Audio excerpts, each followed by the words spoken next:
Ravi de vous retrouver pour cette édition, mesdames, messieurs, bonsoir. Au menu de l'actualité, le lancement officiel du programme RIDNES par le ministre de l'Environnement et des Ressources forestières, Foli-Bazi Katari. Les précisions dans ce journal. Des dépotoirs sauvages observés au marché Bossimé. Ce lieu de commerce devient de plus en plus pollué. Nous en parlons dans un instant. À Aného, l'avancée de la mer a des conséquences graves sur la vie des populations. Plusieurs stratégies sont mises en place pour freiner ce phénomène. C'était les titres. Bienvenue. Voici pour vous le journal.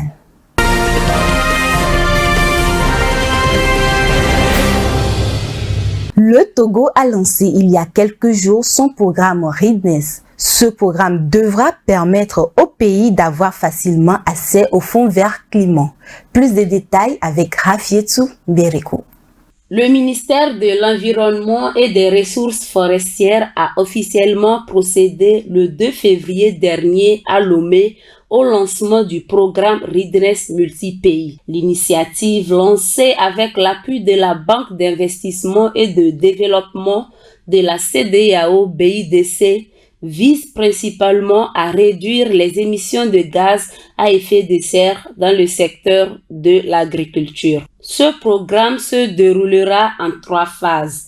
La première, qui concerne l'analyse des écarts et des besoins du pays, permettra de renforcer la gestion des risques climatiques. La deuxième consistera en l'élaboration des projets porteurs et la troisième en la mise en place d'une stratégie de mobilisation de ressources. Pour tous les pays africains, les difficultés d'accès à la finance climatique demeurent une préoccupation, a souligné le ministre de l'Environnement et des Ressources forestières, Katari Foli-Bazi. Ce programme devrait permettre de renforcer les capacités des acteurs nationaux et augmenter la capacité de soumission de projets innovants pour le Fonds vert climat. Lancé en 2015 à l'occasion de la COP21 à Paris, le programme RIDNES multi-pays est une initiative africaine qui s'inscrit dans le cadre de la mise en œuvre des projets d'adaptation et d'atténuation. Il couvre 23 pays africains dont le Togo. Dans la ville, les êtres humains se déplacent à pied, à moto, en voiture, etc. Parfois, il arrive des accidents déplorables. Plusieurs de ces accidents sont causés par des animaux abandonnés par leurs propriétaires et qui errent dans tous les sens. Le phénomène des animaux errants a retenu l'attention de notre équipe de reportage. Elle en a fait le constat à Togblekopé. Le reportage est signé Irène Papadina. La divagation des animaux n'est pas chose nouvelle dans toutes les villes du Togo, surtout à Lomé, la capitale. Ce mal n'est pas sans conséquence. Ici, à Togblekopé, dans la commune d'Agwenivé 4, ce phénomène est très récurrent. Des animaux domestiques, notamment chèvres et moutons, en binôme, parfois en troupe, errent le long de la nationale numéro 1 et sur les artères de la dite commune. De cette enquête, on ressort des témoignages émouvants des riverains qui interpellent les autorités. Nous, les conducteurs de taxi-moto, nous souffrons beaucoup du fait qu'au cours de nos trajets, les animaux viennent traverser la route et cela cause parfois des accidents. Nous faisons appel à ces éleveurs afin qu'ils mettent leurs animaux dans les enclos. L'élevage des animaux doit se faire dans des enclos et non dans les rues. Les autorités communales doivent aussi sensibiliser la population dans les quartiers afin que cela puisse cesser. Récemment, même, il y a eu un cas d'accident ici qui a été causé par la promenade des moutons. Et ces moutons-là même n'ont pas d'encadreur même. Avec la vitesse des engins et tout ça, donc c'est un phénomène qui est vraiment très dangereux pour la société. Laisser les animaux errer dans les rues n'est pas une bonne chose car cela cause des accidents. Les propriétaires des bêtes devraient aménager un endroit pour eux et aussi leur donner de l'herbe à brouter tout le temps plutôt que de les laisser divaguer sur la route. Nous prions la mairie de bien vouloir régler ce problème. Outre la population qui en est victime, ces animaux en sont également. Il est donc nécessaire que les propriétaires de ces bêtes aient une notion en termes d'élevage afin d'éviter des accidents de circulation, de protéger ces animaux et de mettre les populations à l'abri de certaines maladies. L'élevage doit être détenu par les éleveurs proprement dits qui puissent vraiment prendre en charge ces animaux et leur apporter les soins qu'il faut. Quoi qu'on dise des animaux dans la rue, ça peut causer et du tort à l'homme et du tort à ses propres animaux eux-mêmes. Parce que il y a des maladies qui sont transmissibles de l'animal à l'homme, de l'homme à l'animal. Et quand ces animaux sont dans des élevages, cela est vraiment évité. Ceux qui ne peuvent pas avoir les enclos, c'est vraiment de pouvoir laisser ces animaux chez des éleveurs spécifiques qui ont les moyens de s'en occuper. Face à ce problème de divagation à outrance des animaux, il faut admettre que le maire de la commune d'Aguenivé 4 n'est pas resté bras croisés. Des différents combats ont été menés et des mesures en cours d'être prises afin de lutter contre ce fléau. Double Copé étant dans un banlieue, les gens se sont permis à vraiment élever les animaux dans leur maison et ils laissent les animaux divaguer comme il fallait. Mais aujourd'hui que nous sommes dans la zone urbaine, il faut trouver une solution. Et cette solution, on est en train de réfléchir. Nous avons fait de telle sorte que on a amendé les gens, mais les gens continuent par laisser les animaux. Il faut plus de sensibilisation et nous sommes en train de le faire. En deuxième position, ils disent qu'ils n'ont pas de place. Nous avons essayé de chercher une place à Télévicopé pour permettre à ces gens-là de venir pour que nous puissions leur donner des places pour faire des parkings. Et même, nous sommes en train de réfléchir pour pouvoir mettre le fourrage dans cette zone afin de pallier à ce problème. Force est de constater que les propriétaires de ces bêtes ne respectent pas les dispositions et les règles prises par la mairie. La population adhère, mais les éleveurs ne respectent pas. La population adhère à ces mesures, puisque ces animaux mélangés avec la population, et surtout les enfants, les motos, où chaque fois il y a des accidents, la population préfère que nous puissions faire dégager tous ces animaux-là. Les communes prennent des mesures pour réduire ou enrayer le fléau des animaux errants. Il revient aux éleveurs et à toute la population de respecter ces mesures afin d'assurer à tous un environnement sain. Un des phénomènes les plus dérangeants et les plus agaçants, c'est la pollution sonore. Les lieux de culte, les véhicules et les machines sont devenus des véritables dérangeurs de la tranquillité des paisibles populations. Quelles sont les causes et que prévoient les règlements? Voyons cela avec Rafietou Berekou.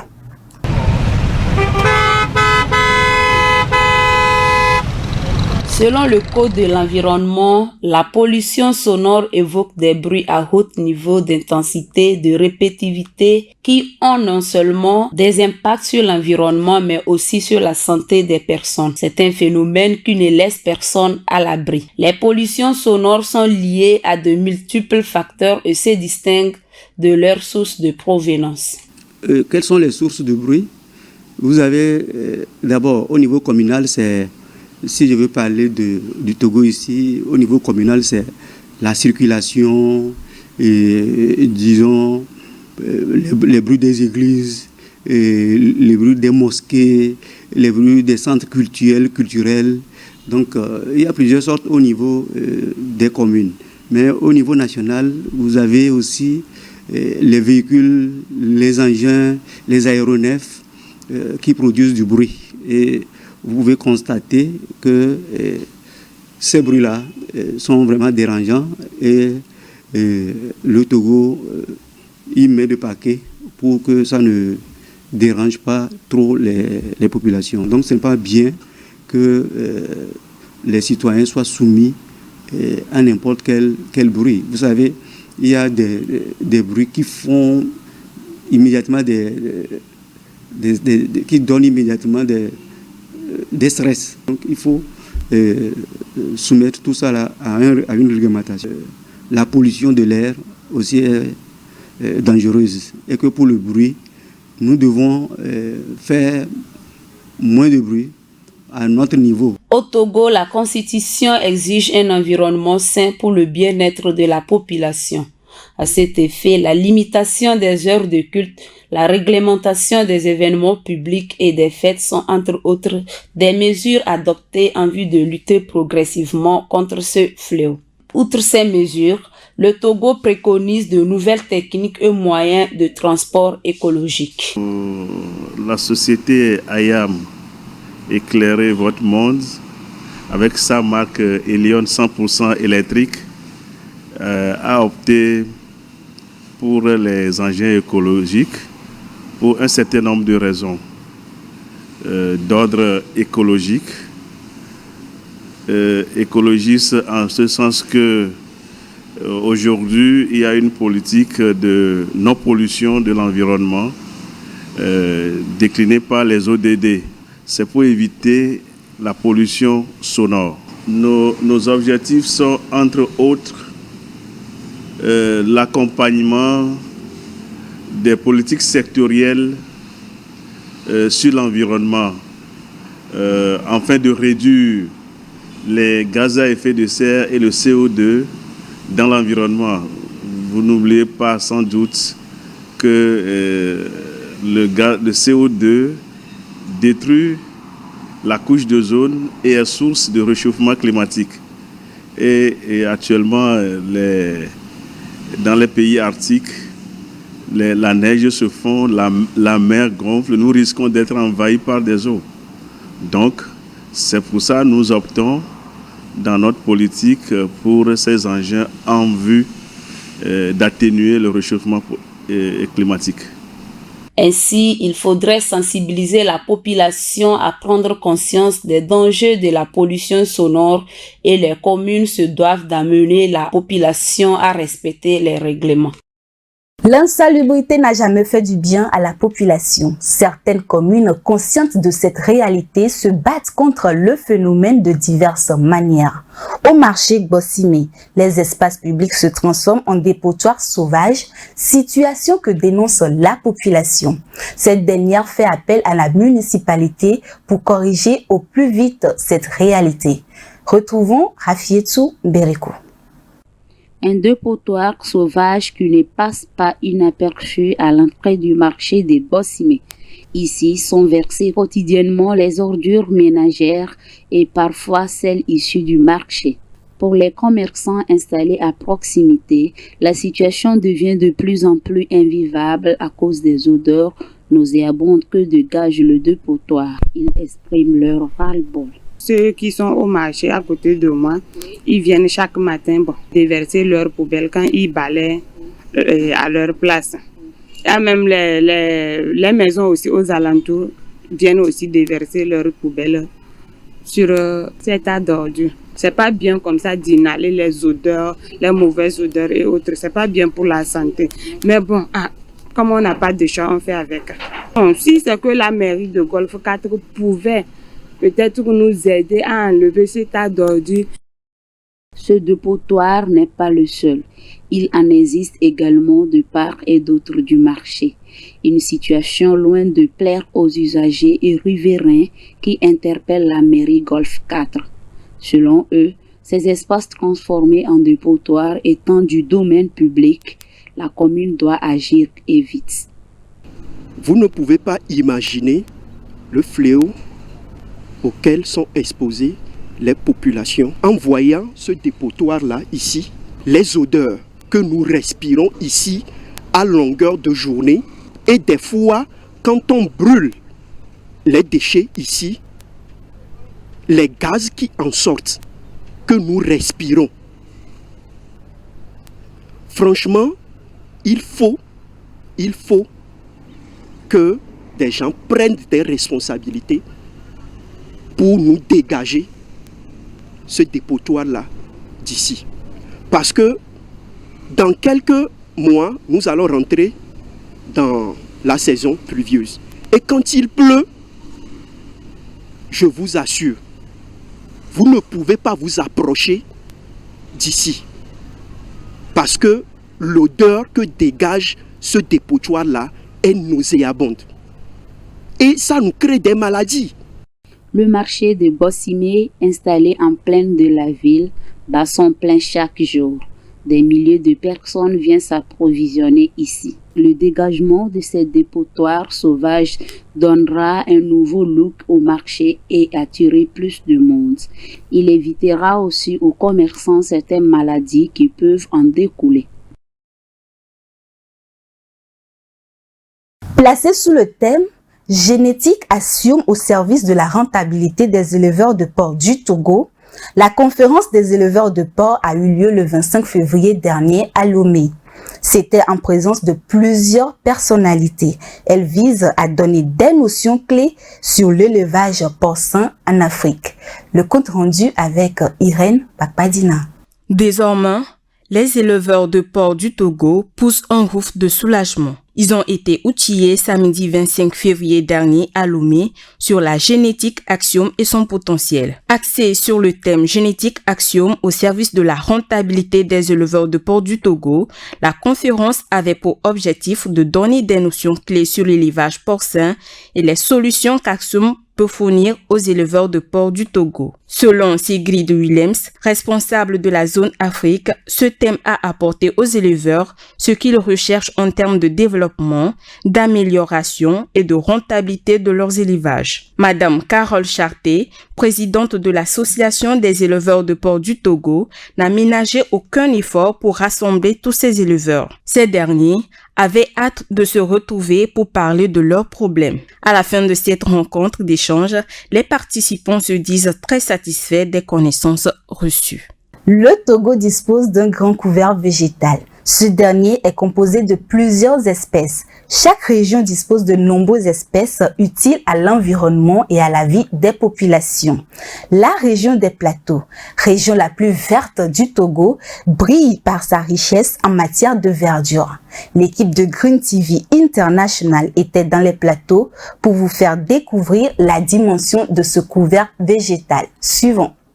Le couvert végétal, ensemble des végétaux recouvrant le sol de manière permanente ou temporaire et dont l'objectif agronomique est de protéger le sol de l'érosion par le vent et les précipitations. Au Togo, à plus de 161 km de la capitale se trouve Atakpamé, la ville la plus montagneuse de la région des plateaux qui dispose d'un couvert végétal. De différentes espèces forment ce couvert et le recensement se fait par la Direction régionale de l'environnement et des ressources forestières des plateaux. Nous avons plusieurs familles.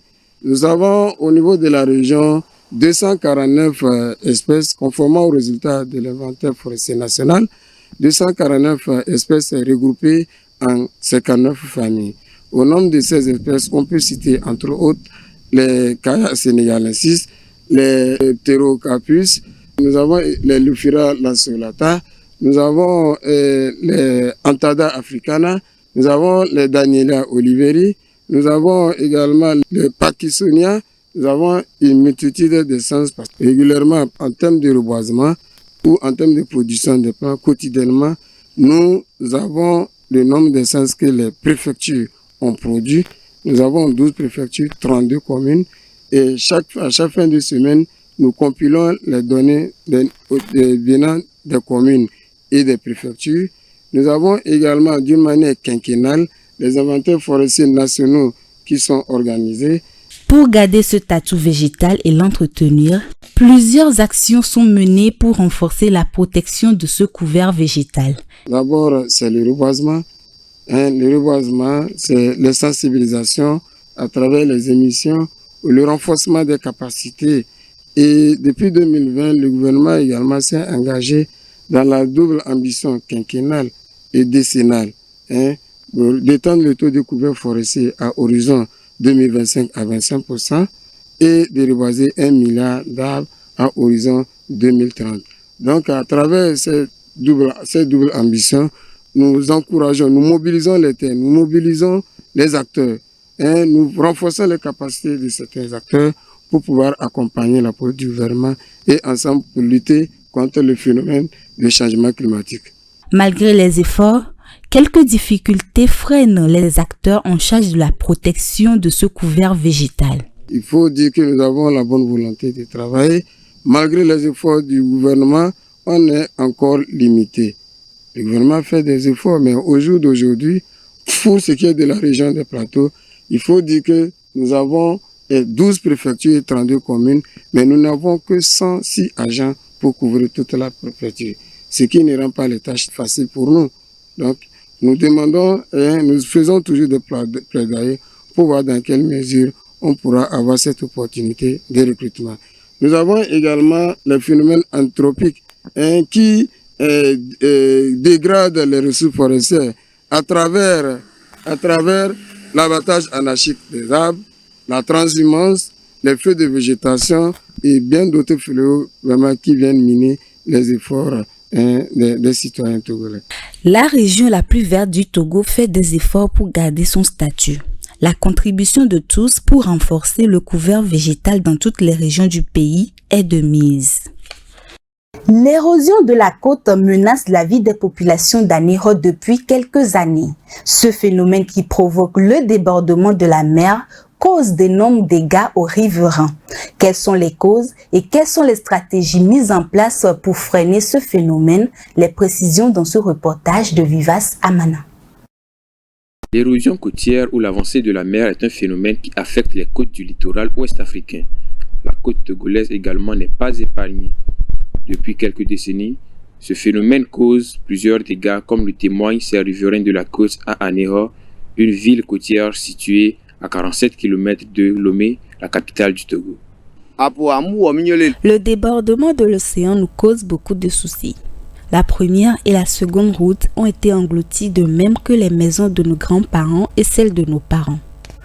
Dernièrement, lorsque l'océan a débordé, elle est arrivée jusqu'au marché et sur la route internationale construite par la CEDEAO.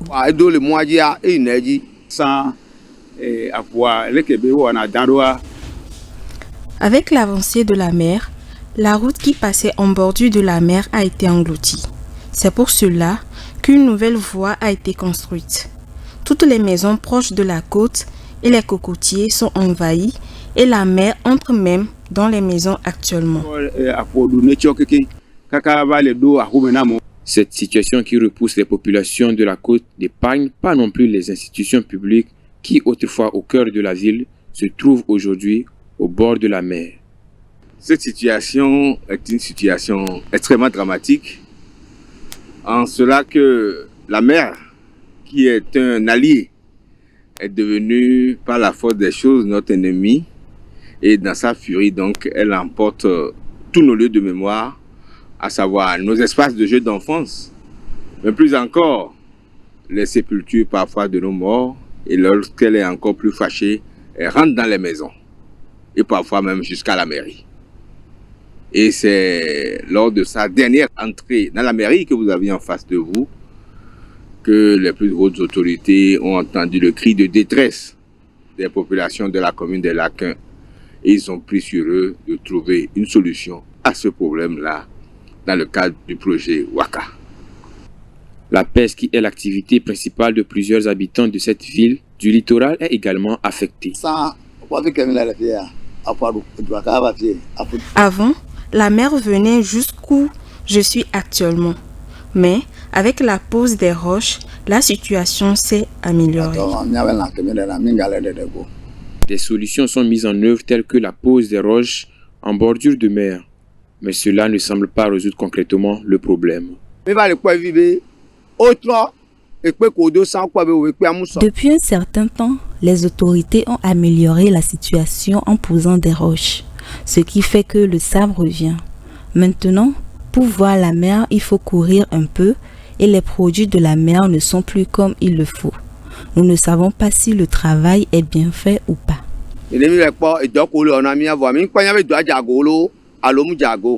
Des efforts sont toujours consentis par les autorités du pays et les partenaires internationaux pour endiguer cette avancée de la mer.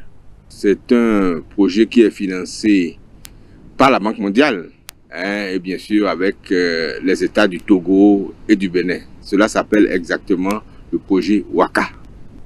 Ainsi, l'érosion de la côte demeure un problème environnemental majeur. Elle fait l'objet d'un différents programmes environnementaux pour permettre aux populations de vivre plus sereinement. L'Assemblée générale des Nations unies a adopté une résolution historique sur la justice climatique le 29 mars dernier. Cette résolution demande à la Cour internationale de justice de rendre un avis consultatif sur les obligations des États en matière de changement climatique. Les 130 pays qui étaient présents ont appuyé le texte et salué dans les termes les plus forts ce document adopté par consensus. Irène Papadina. L'Assemblée générale de l'ONU a adopté le 29 mars dernier une résolution historique qui demande à la justice internationale de clarifier les obligations des États dans la lutte contre le changement climatique. La Cour internationale de justice devra répondre à la question des obligations qui incombent aux États dans la protection du système climatique pour les générations présentes et futures. Selon le secrétaire général de l'ONU, Antonio Guterres, le futur avis de l'organe judiciaire des Nations Unies pourra aider les gouvernements à prendre des mesures climatiques plus courageuses et plus fortes dont le monde en a besoin. Cette résolution met au centre les droits de la personne et l'équité entre les générations en matière de changement climatique, deux éléments clés généralement absents du discours dominant. Elle fait également référence aux actions des États responsables du réchauffement, aux conséquences juridiques et aux obligations à l'égard des petits États insulaires. Ainsi s'achève cette édition. Merci de l'avoir suivi. Nos programmes se poursuivent sur Green TV International.